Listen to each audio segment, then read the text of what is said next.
At Christmas dinner, my mother said, "I wish you were more like your sister." Then Grandma handed me the letter. The words hung in the air above the turkey and cranberry sauce, like smoke from a blown-out candle.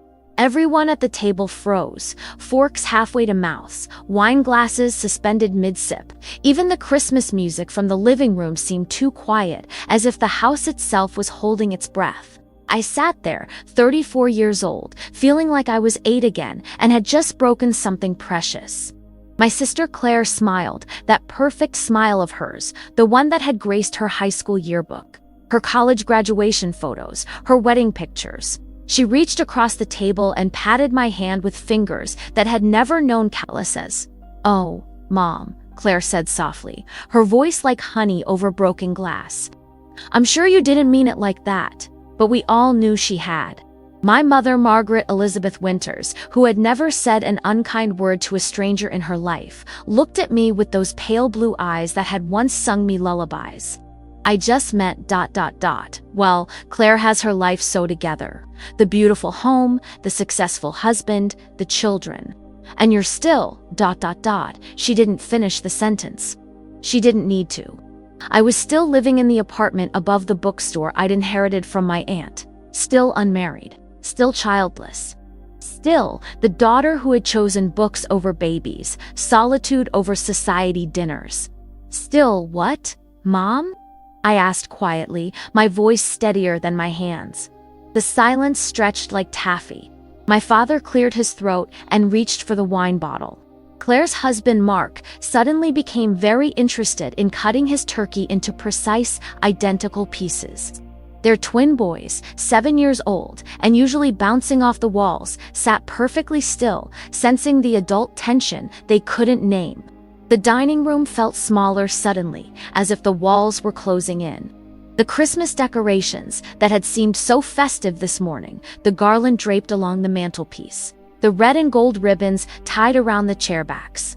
The centerpiece of holly and white roses now felt like props in a play I'd never auditioned for. This was supposed to be our family's perfect Christmas.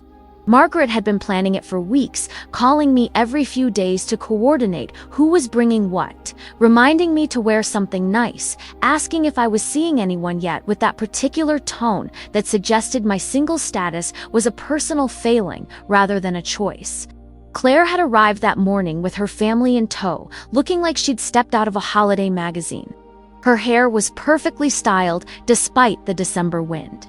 Her red dress was wrinkle-free despite chasing 2 7-year-olds around.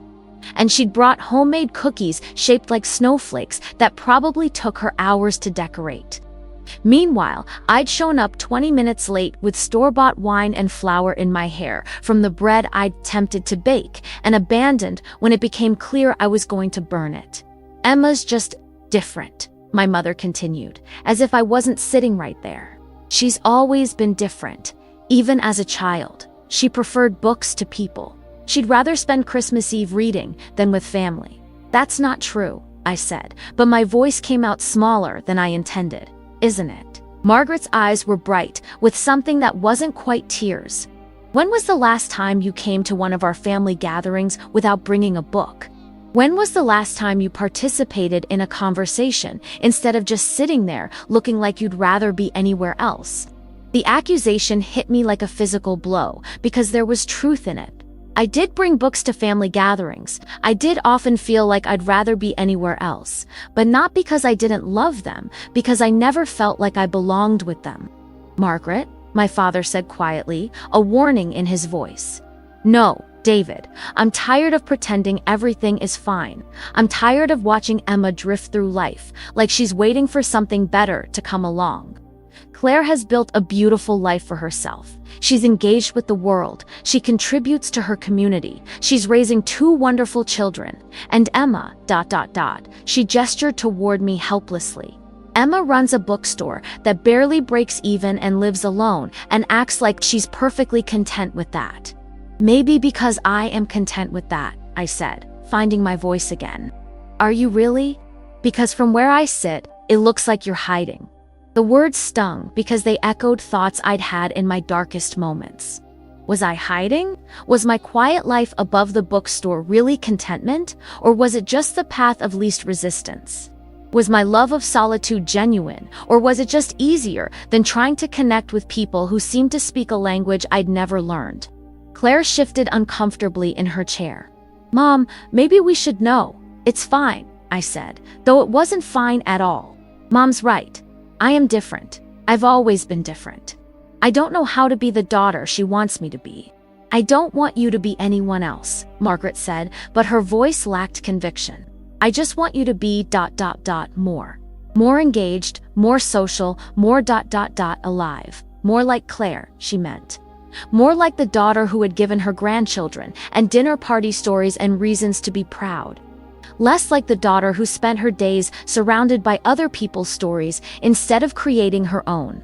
That's when Grandma Rose spoke up from her corner chair, the one we'd moved from the living room so she could join us at the table despite her walker. At 91, she was the only one among us who had earned the right to say exactly what she thought. "Margaret," she said, her voice carrying the weight of 9 decades, "I think it's time." My mother's face went white. "Mother, please, not today, especially today." Grandma Rose reached into the pocket of her burgundy cardigan, the one she wore every Christmas, the one that smelled like lavender and old secrets. She pulled out an envelope, yellowed with age, and held it toward me across the table. "This is for you, Emma. It's been waiting 34 years.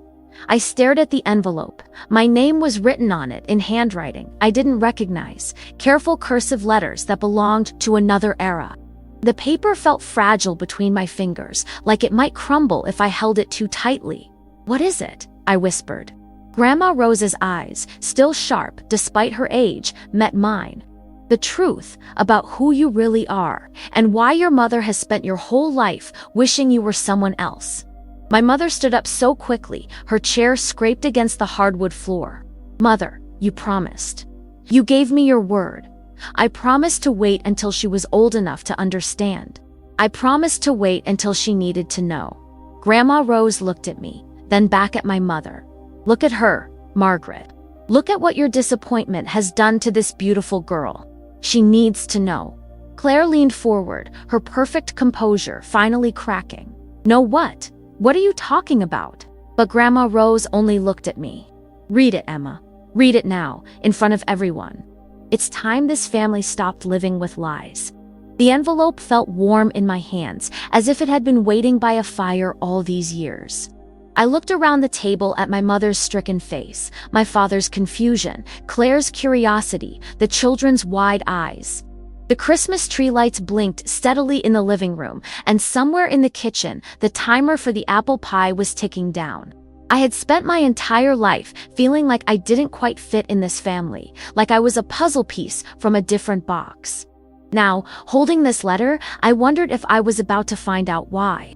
The paper whispered as I began to unfold it, and I realized that whatever was written inside was going to change everything. There would be a before this moment and an after, and I was balanced precariously on the edge between them.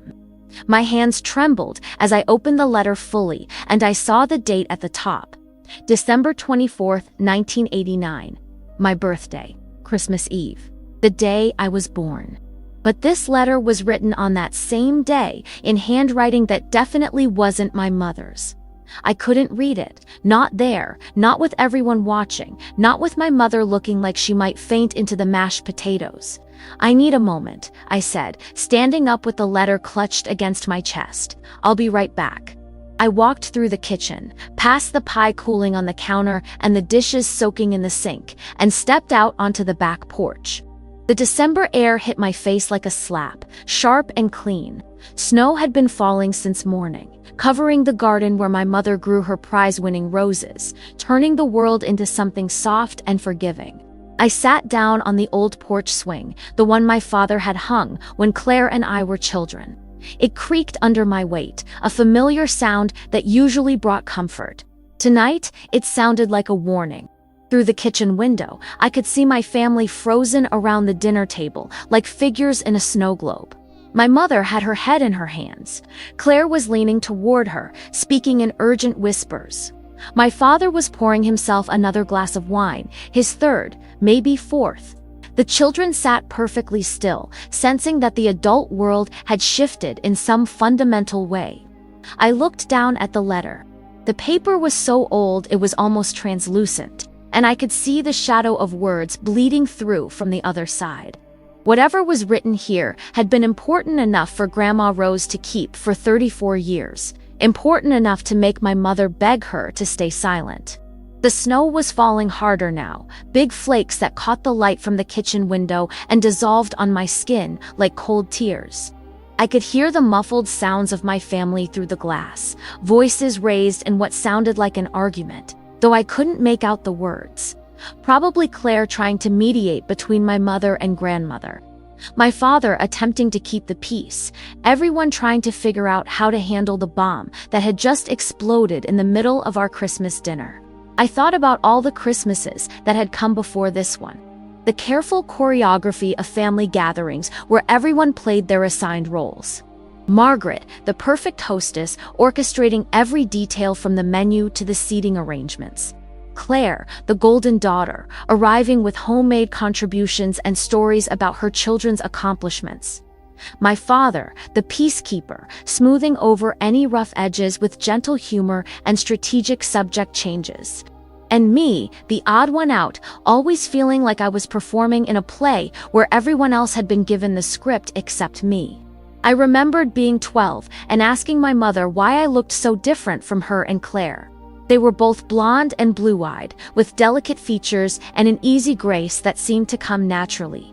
I was dark-haired and brown-eyed, with what my mother diplomatically called strong features, and what I came to understand meant I was not conventionally pretty in the way that Claire was. "You look like your father's side of the family," Margaret had said, which seemed reasonable enough until I got older and realized I didn't really look like my father either. David Winters was tall and broad-shouldered with sandy hair and green eyes. I was average height with olive skin and a stubborn chin that didn't seem to belong to anyone in our family photos. I remembered being 16 and spending more time at Aunt Catherine's bookstore than at home. Catherine had been my mother's younger sister, unmarried and childless, who had opened a small independent bookstore in the downtown area when I was 10. She understood my love of reading in a way that my mother never seemed to. While Margaret worried that I spent too much time with my nose in a book, Catherine encouraged me to explore different genres. Recommended authors I'd never heard of, and created a small reading nook in the back of the store where I could curl up with a cup of tea and lose myself in other worlds. "You have an old soul," Catherine used to tell me. "Some people are born to live quietly, to observe and understand rather than to perform and impress. There's nothing wrong with that." Catherine had died when I was 25, leaving me the bookstore in her will. It had seemed like a gift from heaven at the time, a way to make a living doing something I loved, a space that felt more like home than anywhere else I'd ever been. But now I wondered if there had been more to it than simple generosity. The back door opened, and I expected to see my mother or Claire. Instead, Grandma Rose stepped carefully onto the porch, her walker scraping against the wooden boards. She was wearing her good coat, the navy blue one with the fur collar that she'd had since before I was born. "It's cold out here," she said, settling into the chair beside the swing. "I needed air. You needed truth." She looked at me with those eyes that had seen the Depression. 2 wars, the birth and death of 8 children. "Your mother's not a bad woman, Emma. She's just been carrying a secret so long it's become part of her bones." "What kind of secret?" "The kind that changes everything." Grandma Rose pulled her coat tighter around her shoulders. "The kind that explains why you've always felt like a stranger. In your own life?" I thought about all the times I'd felt out of place in this family. The way my mother's face would tighten when people said I looked nothing like her or Claire. The way she'd push me toward activities I had no interest in, as if she was trying to reshape me into someone else. The way she'd light up when Claire walked into a room, and dim just slightly when I did the same. "She loves you," Grandma Rose said, reading my thoughts. "But she's been afraid of you too, afraid of what you represent. I don't understand. Read the letter, child. Then you will." Inside the house, I could hear raised voices, my mother and Claire arguing about something, my father's deeper voice trying to mediate. The children asking questions no one wanted to answer. "They're fighting about me," I said. "They're fighting about the truth. It has a way of stirring things up, even when it's been buried for decades." Grandma Rose reached over and patted my knee with a hand that felt like paper and bird bones. "Your mother made me promise to never tell you, but promises have expiration dates, and this one expired the moment she made you feel less than you are." The snow was falling harder now, creating a white curtain between the porch and the rest of the world. I felt like I was sitting in a snow globe, suspended in this moment between knowing and not knowing, between the life I'd always lived and whatever was waiting for me on the other side of this letter. "What if I don't want to know?" I asked. "Then you'll spend the rest of your life wondering why you never felt like you belonged. Why your mother looks at you sometimes like she's seeing a ghost. Why you have talents and interests that no one else in this family shares." Grandma Rose stood up slowly, gripping her walker. "But I think you do want to know. I think you've been waiting your whole life to understand." She was right. I had been waiting for someone to explain why I felt like an actor playing a role I'd never auditioned for. Why I'd rather spend Christmas Eve reading than shopping. Why I'd chosen a quiet life surrounded by books instead of the busy social whirl that Claire navigated so effortlessly. "Will you stay with me while I read it?" I asked. "I'll stay as long as you need me to." I unfolded the letter carefully, my fingers trembling from cold and anticipation.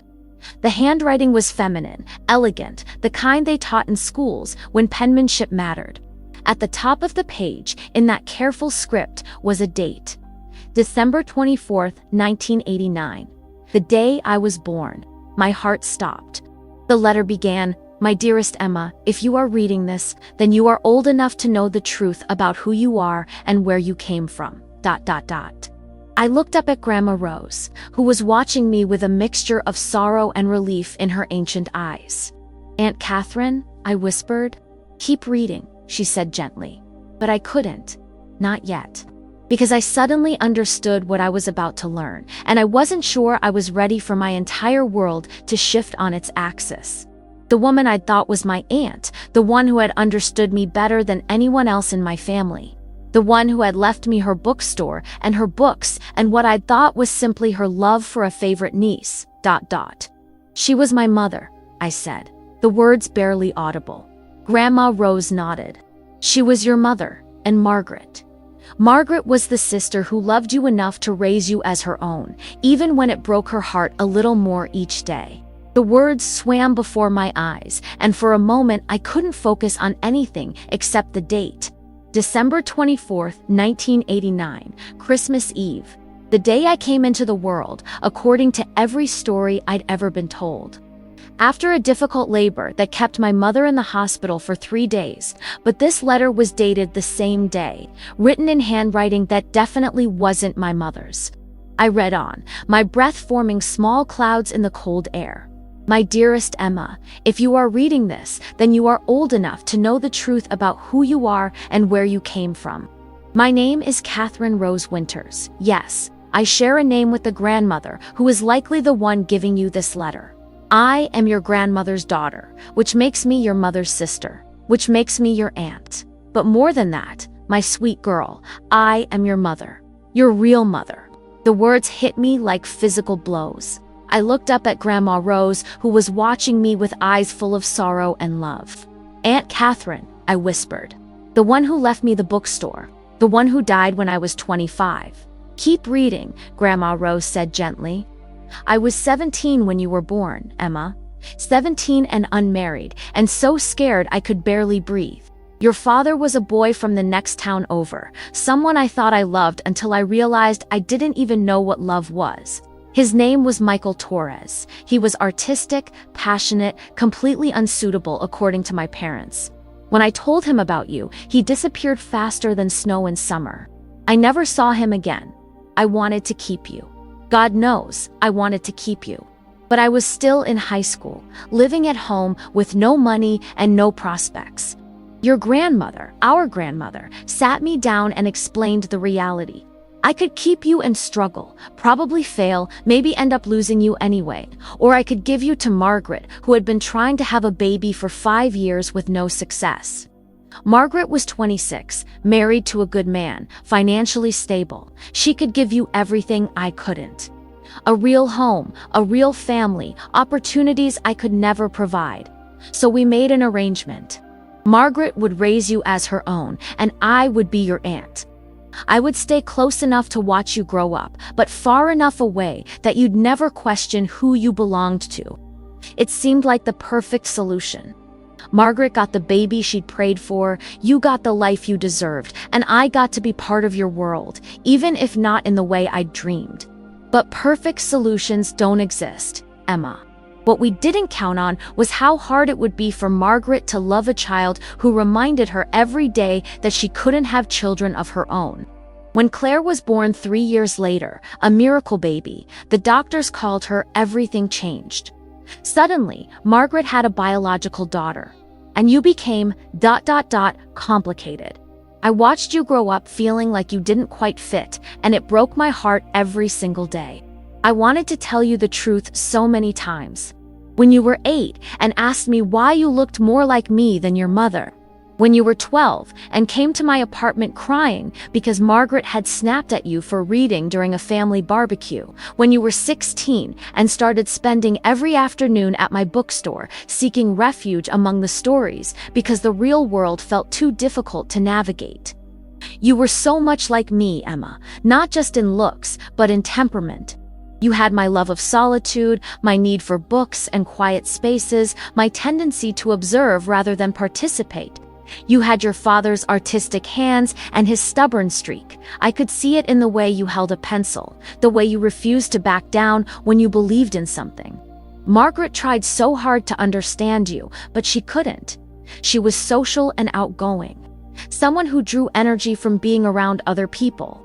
She couldn't comprehend a child who preferred books to birthday parties, who would rather spend Saturday afternoon reading than shopping. She kept trying to fix what she saw as your antisocial tendencies, not understanding that solitude wasn't a problem to be solved, but simply who you were. When you were 25 and I was dying, and you held my hand and told me I was the only one who really understood you, I almost told you then. I wanted to so badly. I wanted to say, I understand you because you're my daughter. Because you carry my heart and my soul. Because loving you has been the greatest joy and the greatest sorrow of my life. But I couldn't. I'd made a promise to Margaret, and I'd kept it for 25 years. I couldn't break it when I was dying. So instead, I left you my bookstore.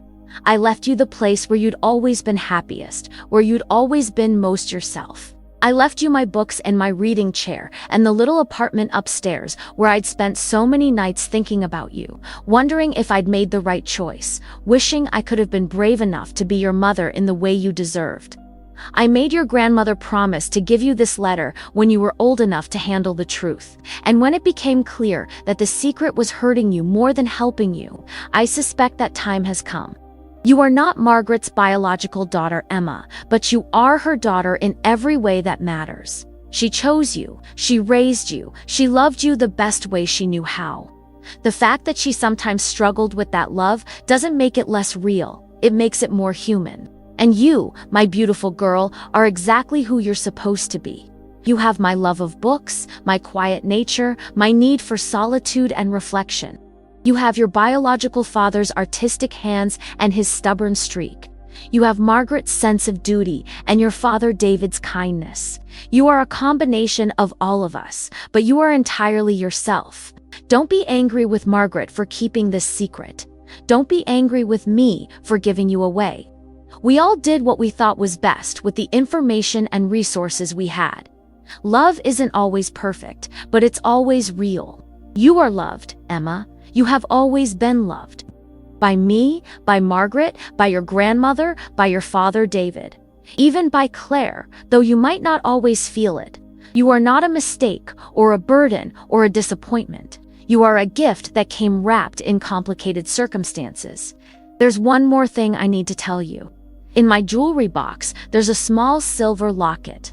Inside, you'll find a picture of your biological father. I thought you might want to see what he looked like, to understand where some of your features came from. He wasn't a bad person, Emma, just young and scared. I hope you can forgive him for not being brave enough to stay.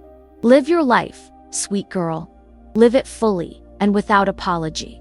You don't need to be more like anyone else. You need to be more like yourself. The world needs quiet observers like us. The world needs people who understand that sometimes the most important conversations happen in silence. That sometimes the deepest connections are made through shared stories rather than shared experiences. I love you. I have always loved you. I will love you until the stars burn out and beyond. All my love, always and forever, your mother.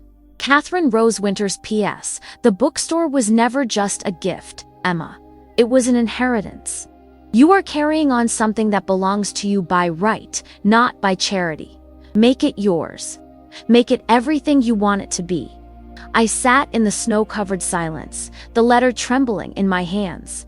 Everything I thought I knew about myself, about my family, about my place in the world, had just been rewritten. I wasn't Margaret's biological daughter. I was Catherine's. The aunt who had left me her bookstore, who had understood me in ways my mother never seemed to, who had died holding secrets I was only now learning. She loved you so much, Grandma Rose said quietly. Both of them did. Do? Why didn't she ever tell me? I asked, my voice barely above a whisper. Because she was afraid you'd choose Catherine over her. Because she was afraid you'd understand why she sometimes struggled to connect with you. Because secrets become easier to keep than to tell, especially when telling them might hurt the people you love. Through the kitchen window, I could see my mother Margaret standing at the sink, her shoulders shaking. Claire was beside her, one hand on her back, speaking in low, urgent tones. My father was clearing the table, moving slowly, like a man trying to process information that didn't quite fit. She knows I'm reading it, I said. She's been dreading this moment for 34 years. And hoping for it too. I looked at the letter again, at Catherine's careful handwriting, at the love that bled through every word. Then I looked at the house where I'd grown up, at the woman who had raised me despite her own struggles, at the family that had shaped me even when I felt like I didn't quite belong. Michael Torres, I said, reading the name of my biological father again. Do you know what happened to him? He moved to California not long after you were born, became a graphic designer. I heard, married, had other children. Catherine kept track of him for a while, but she never contacted him. She thought it was better to let sleeping dogs lie. Do I have half-siblings I don't know about? Probably. Does that matter to you? I thought about it. Did it matter? I'd grown up with Claire, who was technically my half-sister too, though we'd never thought of it that way.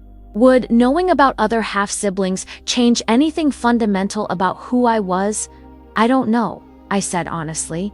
Right now, I can barely process having one family, let alone thinking about another one.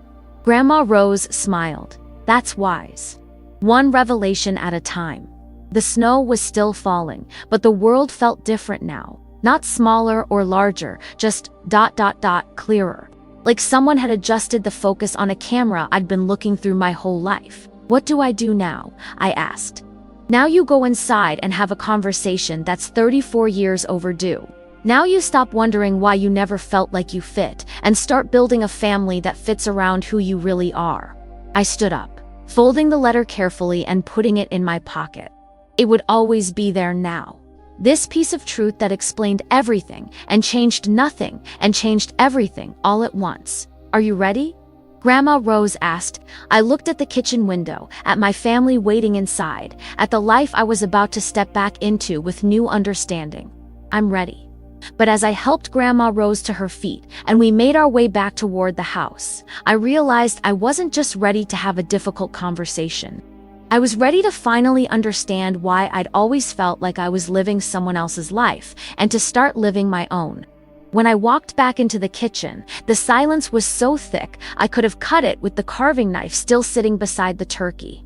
My mother, Margaret, was standing at the sink with her back to me, her shoulders rigid. Claire sat at the table, her perfect composure finally cracked, mascara smudged beneath her eyes. My father looked up from his wine glass with the expression of a man who had just learned that gravity worked differently than he'd always believed. The children had been sent to the living room to play with their new toys, their young voices a distant counterpoint to the adult tension that filled the kitchen like smoke. "Mom," I said quietly. Margaret's shoulders tensed even more. She didn't turn around. I read it. A sound escaped her then. Not quite a sob, not quite a sigh. Something broken and relieved all at once. She gripped the edge of the sink with both hands, her knuckles white against the stainless steel. "I'm sorry," she whispered. "I'm so sorry, Emma." "For what?" She turned around then, and I saw that she'd been crying. Margaret Winters, who never cried in front of anyone, who prided herself on composure and control, had tears streaming down her face. For everything. For keeping it from you. For making you feel like you weren't enough. For wishing you were more like Claire when you were already perfect, exactly as you were. She wiped her eyes with the back of her hand, a gesture so vulnerable it made my chest ache. For being afraid of you. Afraid of me? Afraid that if you knew the truth, you'd realize that Catherine was your real mother, that I was just ... the woman who raised you. Afraid that you'd love her memory more than you loved me. She laughed, but it came out as more of a sob, which was ridiculous, because you already did. You spent more time at her bookstore than you did at home. You talked to her about things you never talked to me about. You were more yourself with her than you ever were with us. I stepped closer. Close enough to see the fine lines around her eyes, the gray roots she'd been meaning to touch up, the way her hands shook slightly as she spoke. She was easy to talk to because she didn't expect me to be someone else, I said gently. But that doesn't mean I loved her more than you. It means I loved her differently. Claire spoke up from the table, her voice smaller than I'd ever heard it. I always wondered why you seemed so different from us. Why you never wanted to do the things Mom and I liked to do. I thought maybe you just didn't like us very much. I turned to look at my sister, my half-sister. Technically, though the distinction felt meaningless now. She looked younger than her 31 years, sitting there with her perfect hair mussed and her perfect makeup smeared. I always felt like I was disappointing you, I told her. Like I was the weird sister who preferred books to people, who couldn't figure out how to be social and charming like you were. You weren't disappointing, Claire said. You were just ... you. And I never knew how to connect with that. I kept waiting for you to want to go shopping or talk about boys or do sister things, and you never did. So I figured you didn't want to be close. My father cleared his throat, the sound rough with emotion. I knew, he said quietly. I figured it out when you were about 10. You had Catherine's hands, her way of tilting your head when you were thinking. Margaret never told me directly, but I put the pieces together. Margaret stared at him. You knew, all this time, you knew. I knew, and I didn't care. You were my daughter from the moment we brought you home from the hospital, Emma. Biology doesn't make a family. Love does. Choice does. Showing up every day does. He stood up and walked over to me, placing his hands on my shoulders. You are my daughter. You have always been my daughter. Nothing in that letter changes that. The tears came then, finally. 34 years of feeling like I didn't quite belong, of wondering why I felt like a stranger in my own life, of believing that I was somehow deficient because I couldn't be the daughter my mother seemed to want. All of it poured out in great, gasping sobs that shook my whole body. Margaret moved first, crossing the kitchen in 3 quick steps and pulling me into her arms. She smelled like the perfume she'd worn for as long as I could remember, like the lavender soap she kept in the linen closet, like home. I'm sorry, she whispered into my hair. I'm so sorry I made you feel like you weren't enough. You were always enough. You were always more than enough. I just didn't know how to love you the way you needed to be loved. I don't need you to love me differently, I said, my voice muffled against her shoulder. I just need you to love me as I am. I do. I always have. I just got scared that as you are wasn't what you needed from a mother. Claire joined us then, wrapping her arms around both of us in a hug that felt different from any we'd shared before. Not the polite, obligatory embraces of family gatherings, but something real and messy and honest. "I want to know you," she said. "The real you, not the version of you that you think I want to see." My father wrapped his arms around all three of us, and for the first time in my life, I felt like I truly belonged in this family. Not because I'd changed, but because we'd finally stopped pretending to be something we weren't. When we finally broke apart, I wiped my eyes and looked around at these people who had shaped my life in ways I was only beginning to understand. "I have questions," I said. "Of course you do," Margaret said, settling into a chair at the kitchen table. "Ask me anything. When you found out you were pregnant with Claire, how did that feel? Knowing that you could have biological children after all." Margaret was quiet for a long moment, considering her words carefully. It felt like a miracle, and it felt like a betrayal. Of you, of Catherine, of the choice we'd all made. Suddenly, I had this baby who was completely mine, biologically mine, and I didn't know how to love both of you equally. "Did you love Claire more?" I asked, the question I'd been afraid to voice my entire life. "I loved her differently," Margaret said. "She was easier to love, I'll admit that. She looked like me, acted like me, wanted the same things I wanted. Loving her felt natural, effortless. Loving you required more work, more patience, more stretching. But that doesn't mean it was less real or less important. It means it was more valuable," my father said quietly. "Anyone can love someone who's easy to love. It takes real character to love someone who challenges you to grow." I thought about Catherine's letter, about her words regarding love, not always being perfect, but always being real. "Do you regret it?" I asked Margaret. "Taking me in, raising me as your own." "Never," she said without hesitation. "Not for a single moment. You made me a better person, Emma. You taught me that love isn't just about biology or compatibility. You taught me that sometimes the most important thing you can do is show up for someone, even when it's hard, even when you don't understand them." "What about Catherine? Did you resent her for giving me to you and then staying so close?" Margaret sighed. "Sometimes, especially when you were a teenager and you'd run to her whenever we had a disagreement. It felt like she got to be the fun aunt while I had to be the disciplinarian mother.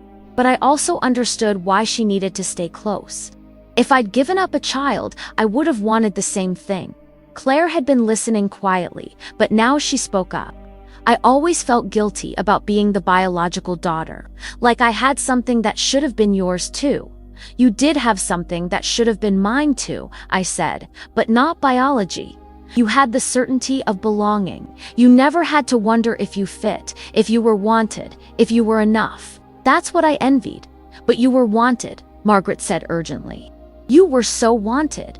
We tried for 5 years to have a baby before Catherine offered to let us raise you. You were the answer to our prayers. Then why did you always seem disappointed in me?" Margaret was quiet for a long time, staring down at her hands. When she finally spoke, her voice was barely above a whisper. "Because I was disappointed in myself. Because I couldn't figure out how to connect with you. Because every time I looked at you, I was reminded that I wasn't your real mother. That someone else had created this beautiful, complex person that I couldn't fully understand. I kept thinking that if I was a better mother, if I tried harder, I could somehow make you more like the daughter I thought I knew how to raise. But I didn't want to be more like Claire," I said. "I wanted to be accepted for who I was. I know that now. I should have known it then." Margaret reached across the table and took my hand. "Can you forgive me? For all the years I made you feel like you weren't enough?" I looked at this woman who had raised me, who had fed me and clothed me and worried about me and loved me in the only way she knew how. She wasn't perfect. She'd made mistakes, said hurtful things, failed to understand fundamental parts of who I was. But she'd also been there every day of my life, choosing to be my mother, even when it was difficult. "There's nothing to forgive," I said. "We were all doing the best we could with what we had." "What happens now?" Claire asked. "How do we move forward from here?" I thought about the question. How do you rebuild a family dynamic that's been based on secrets and misunderstandings for 34 years? "Now we start being honest with each other," I said. Now we stop pretending to be people we're not. Now we figure out how to love each other as we actually are, not as we think we should be. I'd like that, Margaret said. I'd like to get to know the real Emma, not the version I kept trying to create. And I'd like to get to know the real you too, I said. The woman who was brave enough to raise someone else's child as her own, who kept a secret for 34 years to protect everyone involved. My father, who had been quietly listening to this exchange, finally spoke up. I think we should talk about Catherine's jewelry box. The one she mentioned in the letter. Margaret nodded. I have it upstairs. I've been keeping it safe, waiting for this day, I suppose. I'd like to see it, I said. I'd like to see the picture of my biological father. Are you sure you're ready for that? Claire asked. I considered the question. Was I ready to see the face of the man who had helped create me and then disappeared? Was I ready to confront that part of my history? I think I need to see it, I said. I need to understand all the pieces of who I am. Margaret stood up. I'll get it. While she was gone, Claire and I sat in the kitchen with our father, the three of us processing everything that had just been revealed. Are you okay? Claire asked me. I think so. It's a lot to take in, but it also explains so much. All those years of feeling like I didn't fit, of wondering why I was so different from the rest of you, ... It all makes sense now. You know what's funny, Claire said. I always envied how close you were with Aunt Catherine. I thought she liked you better than me. She did like me better than you, I said, and we both laughed. But now I understand why. Margaret returned with a small wooden jewelry box, ornately carved and obviously old. She set it on the table in front of me. The key is in the letter, she said. I pulled Catherine's letter from my pocket and found a small brass key tucked into the fold. My hands were shaking as I inserted it into the lock and turned it. The box opened with a soft click, revealing velvet-lined compartments filled with jewelry. I remembered Catherine wearing, but in the center, in a place of honor, was a small silver locket. I picked it up with trembling fingers and opened it. Inside was a tiny photograph of a young man with dark hair and brown eyes, smiling at the camera with an expression that was both confident and gentle. He looked like he could have been my brother. That's him, Margaret said quietly. That's Michael Torres. I stared at the photograph, searching for pieces of myself in his features. The shape of his eyes, the stubborn set of his jaw, the way his hair fell across his forehead. It was like looking at a masculine version of myself. He looks like me, I said. He does. Catherine always said you had his artistic hands and his stubborn streak. I thought about the letter, about Catherine's description of this young man who had been too scared to stay, too young to understand what he was walking away from. Do you think he ever wondered about me? I asked. I think anyone who walked away from Catherine would spend the rest of their life wondering what they'd missed, my father said. I closed the locket and held it in my palm. It was warm, as if it had been waiting by a fire. I think I'd like to keep this, I said. It's yours, Margaret said. Everything in that box is yours. Catherine left it all to you. As I looked through the jewelry box, finding pieces that told the story of Catherine's life, I realized that I wasn't just inheriting her belongings. I was inheriting her history, her choices, her love. The bookstore wasn't just a gift. It was a legacy, a way for her to continue being part of my life even after she was gone. Thank you, I said to Margaret, for keeping this safe, for keeping her secrets, for raising me even when it was hard. Thank you for being worth it, she replied. And for the first time in my life, I truly believed that we ate Christmas dinner at 9 o'clock that night, long after the turkey had cooled and the candles had burned down to stubs. But it was the best Christmas meal I'd ever had. The children had been called back to the table, and while they didn't understand the full scope of what had happened, they sensed that something important had shifted in the adult world. They ate their reheated turkey and asked innocent questions about why everyone had been crying, accepting our explanations that sometimes grown-ups needed to have important conversations about family. Grandma Rose sat in her corner chair, looking satisfied in the way that only comes from watching a long-held burden finally lifted.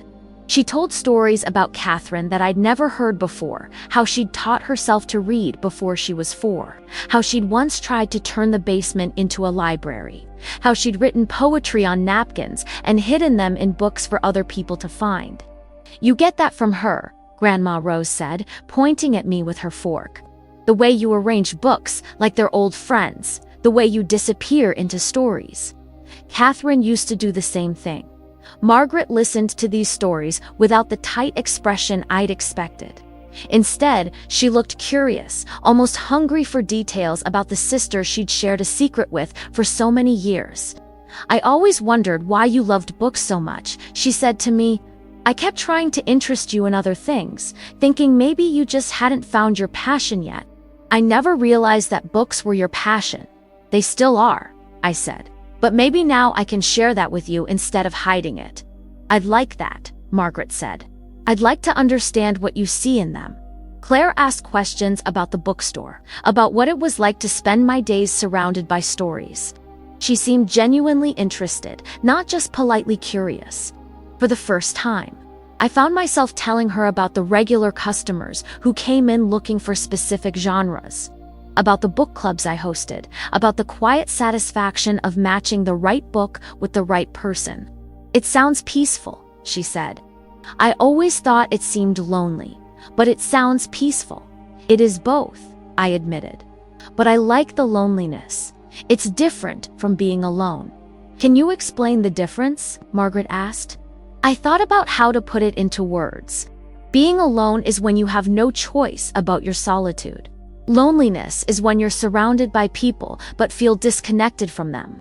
But choosing solitude, choosing to spend time with books and stories and your own thoughts, that's not lonely. That's peaceful. "I never understood that," Margaret said. "I've always drawn energy from being around other people. The idea of spending hours alone with just books for company seemed sad to me. And the idea of spending hours making small talk at social gatherings seems exhausting to me."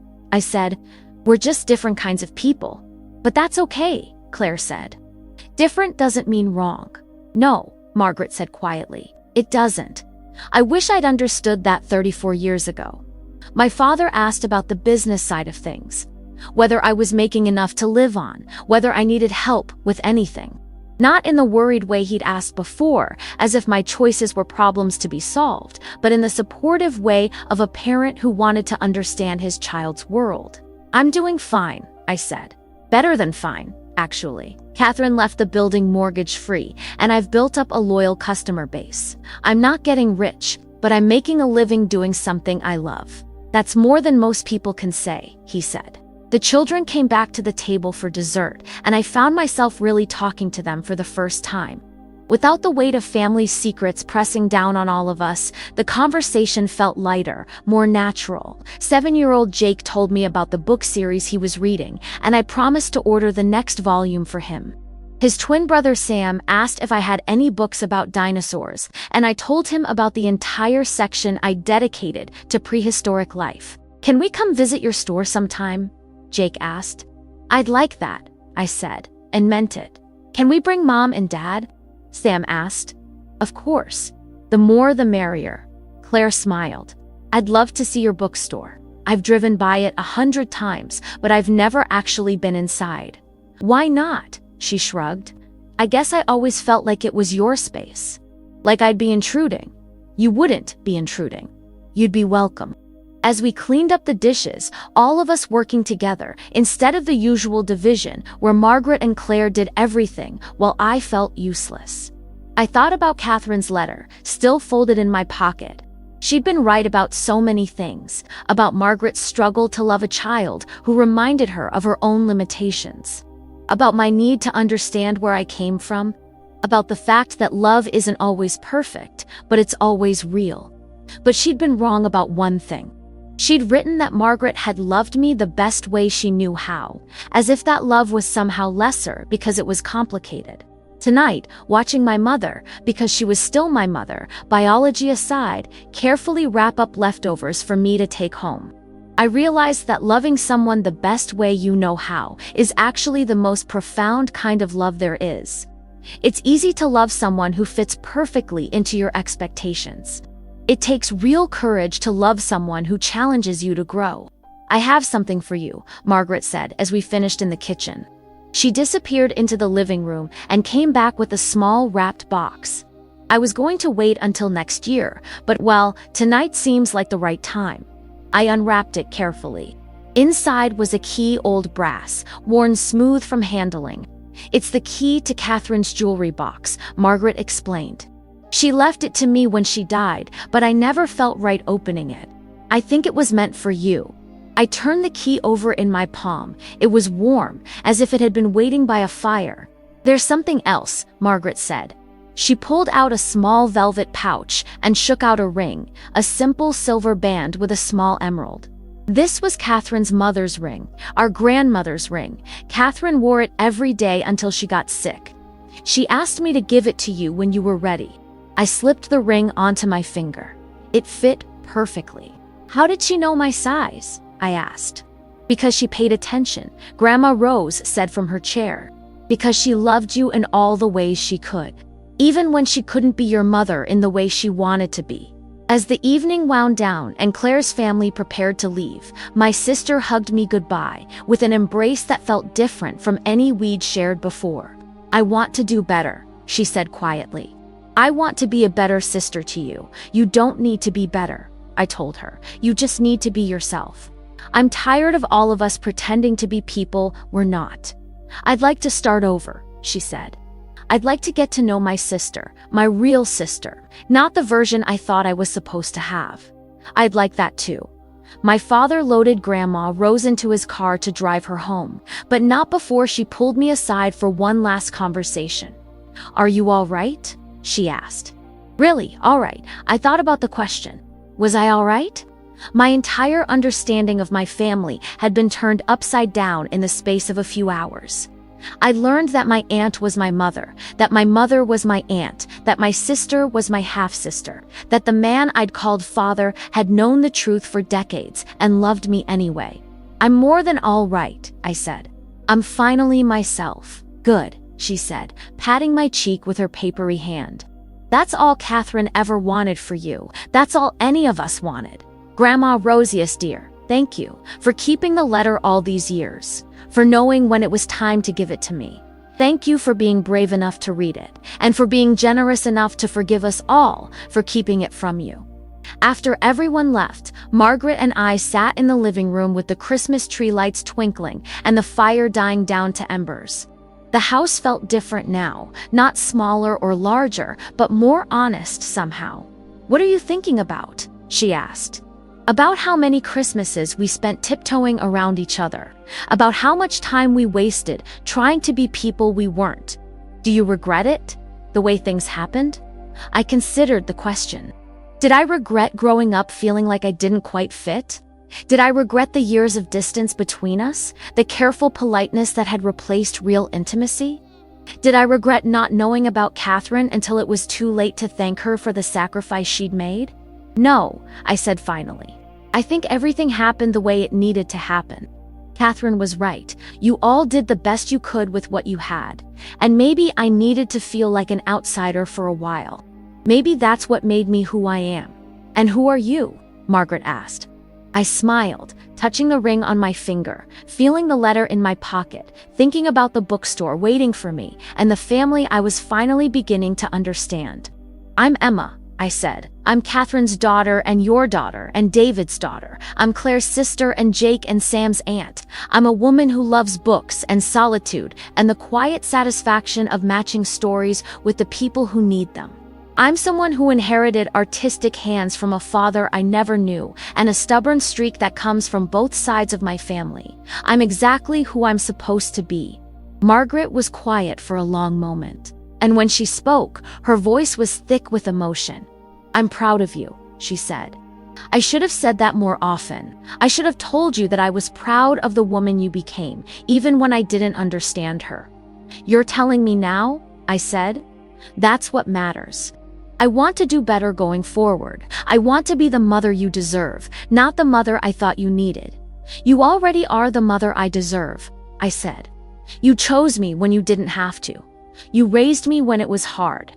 You kept Catherine's secret, even when it meant carrying a burden for 34 years. You loved me the best way you knew how, and that's enough. That's more than enough. We sat in comfortable silence for a while, watching the Christmas tree lights blink in their steady rhythm.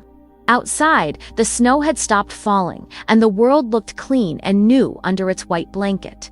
"Margaret," I said, using her name instead of Mom for the first time in my life. "Yes, thank you for everything. For choosing me, for raising me, for keeping Catherine's secret until I was ready to hear it. For loving me even when I was difficult to love." "You were never difficult to love," she said. "You were just difficult to understand. And that was my failing, not yours." It wasn't anyone's failing. It was just ... complicated. Love is complicated. "Yes," she said. "But it's also simple. At its core, it's just showing up. Day after day, year after year, showing up for the people who matter to you." "You showed up," I said. "For 34 years, you showed up. So did you. Even when you felt like you didn't belong, you kept showing up for this family." I thought about all the Christmas dinners and birthday parties and family gatherings where I'd felt like an actor playing a role. But I had shown up. Even when it was uncomfortable, even when I felt out of place, I'd kept coming back because these people mattered to me. "I want to show up differently now," I said. "I want to be more present, more engaged. Not because I'm trying to be someone else, but because I finally understand that I belong here." "You've always belonged here," Margaret said. "We just forgot how to make you feel that way." As the fire burned down to its last embers and the Christmas tree lights continued their gentle blinking, I felt something I'd never experienced before in this house. Complete peace. Not the peace of resignation or acceptance, but the peace of finally understanding my place in the world. I was Emma Winters, daughter of Catherine Rose Winters and Margaret Elizabeth Winters and David James Winters. I was a woman who had inherited love from multiple sources, who carried the DNA of a young man named Michael Torres and the heart of a family who had chosen to make me their own. I was the keeper of Catherine's bookstore and the guardian of her stories and the living proof that love doesn't always follow the rules, but it always finds a way. Outside, the snow continued to cover the world in forgiveness and new beginnings. Inside, the Christmas tree lights kept their steady rhythm, marking time in a house that finally felt like home. For the first time in my life, I belonged exactly where I was. And that was the greatest Christmas gift of all.